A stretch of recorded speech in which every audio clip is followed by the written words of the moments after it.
আমাদের দেশে ঘরে ঘরে ডক্টর, এই সমস্ত ডক্টরদের জন্য মানুষের তাজা প্রাণ চলে যায়।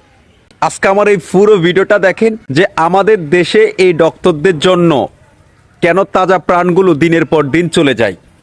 গত ২৬ তারিখে আমাদের পুরো ভোলাতে 10 নম্বর বিপদ সংকেত চলতেছে। এই 10 নম্বর বিপদ সংকেতের ভিতরে ঘূর্ণিঝড় রেমাল আসার সম্ভাবনা ছিল। আমার চাচাতো ভাই রাকিব, তার ওয়াইফ মাতৃকালীন ঝুঁকিতে ছিল। তাকে নিয়ে তার পরিবার লালমোহন বাজার গেছে। সেখানে যাওয়ার পরে তার আগে থেকে যাইতেছে। ডাক্তারকে যখন দেখাইছে, ডাক্তার বলে যে সব কিছু ঠিক আছে। পরের দিন নিয়ে গেছে, সব ঠিক আছে। এরপরে নিয়ে গেছে, সব ঠিক আছে। এই 29 তারিখে যখন লালমোহন নিছে, তখন তাকে ডেলিভারির জন্য, ইজি ডেলিভারির জন্য একটা স্যালাইন করছে। আমি ডাটা অন করে আমি যখন মেসেঞ্জারে গেছি, তখন রাকিব বলে, ভাই আমার সন্তান আর নেই। দৌড়ায় আমি বাড়িতে চলে আসলাম। বাড়িতে চলে আসার পরে আমি দেখলাম যে তার সন্তান ৩-৪ মাসের বাচ্চারা যত বড় থাকে না, অত বড় থাকে। এত সুন্দর। আল্লাহ মনে তাদেরকে আফসোস করার জন্য নিয়ে গেছেন। আল্লাহ যে সময় যা করেন বন্দার ভালো এবং মঙ্গলের জন্যই করেন।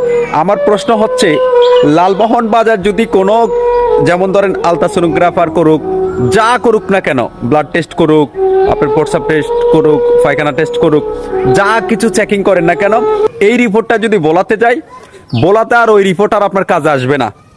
আবার ওই রিপোর্টটা নিয়ে যদি আপনি বরিশাল যান, কাজে আসবে না।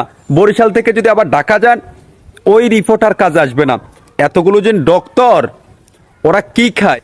ওরা এর মাথা ভাঙ্গা খায় কি? ওরা কি ডক্টর হয়েছে কিনা? আমার প্রশ্ন আপনাদের কাছে, যে এক বুক কষ্ট নিয়ে যে খুব স্বপ্ন ছিল রাকিবের, তার নবজাতক দুনিয়াতে আসবেন, তার সন্তান দুনিয়াতে আসবেন। যেখানে আমাদের এই ভোলাতে 10 নম্বর বিপদ সংকেত চলাকালীন অবস্থা, তার ওয়াইফকে আমাদের এখানে কোনো গাড়ি ছিল না, অনেক কষ্ট করে তাকে লালমোহন নিয়ে গেছে। একটাই সাজেশন থাকে যে এরে ভোলা নিয়ে যান, সিজার করা দরকার।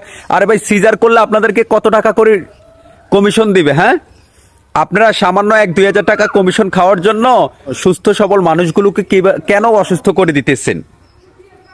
তো আরেকটা এই প্রশ্ন, যারা আজকে আমার এই ভিডিও দেখছেন তারা একটু কমেন্ট করে জানাবেন যে যখন আমরা এখান থেকে কোনো কিছু চেকিং করি, কোনো টেস্ট করি, সেটা কেন ঢাকা নেওয়ার পর আর টিকে না, থাকে না? এখান থেকে আমার যদি ফ্যাটে সমস্যা থাকে, চেক করে ধরা খাই, ঢাকা যাওয়ার পরে মাথায় সমস্যা, আবার ঢাকা মাথা সমস্যা হইলে ইন্ডিয়াতে গেলে পায়ে সমস্যা। এমন কেন ভাই? এই যে এতগুলো রিপোর্ট, এত কিছু চেকিং, এত কিছু করার পরে অযথা যারা ভুক্তভোগী আছে, যারা অসুস্থ মানুষ আছে, তারা এত কিছু চেক করার পরে শুধু অযথাই টাকা খরচ করব না? আমাদের দেশ সব কিছু অনেক উন্নত হয়েছে, কিন্তু উন্নত মানের কোনো ডক্টর আমাদের বাংলাদেশে এখন আর নেই, আমাদের দেশে নাই। কারণ এরম আমরা অসংখ্য প্রমাণ পেয়েছি। আল্লাহ আমাদের সবাইকে হেদায়েত করুক। 2-1 হাজার টাকা, 5 হাজার টাকা কমিশন খাওয়ার জন্য যে সমস্ত তাজা প্রাণগুলো একেবারে আপনাদের জন্য চলে যায় না, আপনাদের বিচার আল্লাহ করবে। ওই আল্লাহ একজন আছে, তো উনি আপনাদের বিচার করবে। উনি ছাড়া কেউ বিচার করতে পারবে না। না হয় আপনারা 3-4টা দিন তাকে ঘুরানোর পরে, 3-4টা দিন ঘুরানোর পরে লাস্ট দিনে যখন তাকে ইজি ডেলিভারির জন্য স্যালাইন দিচ্ছেন, তখন নবজাতক আর নেই, রাকিবের সন্তান আর নেই। আল্লাহ আপনাদের বিচার করব। আপনারা যাদের স্বপ্নকে আপনারা মিনিশে শেষ করে দেন 1-2 হাজার টাকার কাছে, যাদের স্বপ্ন আপনারা বিক্রি করেন, আপনাদের বিচার উনি করবে।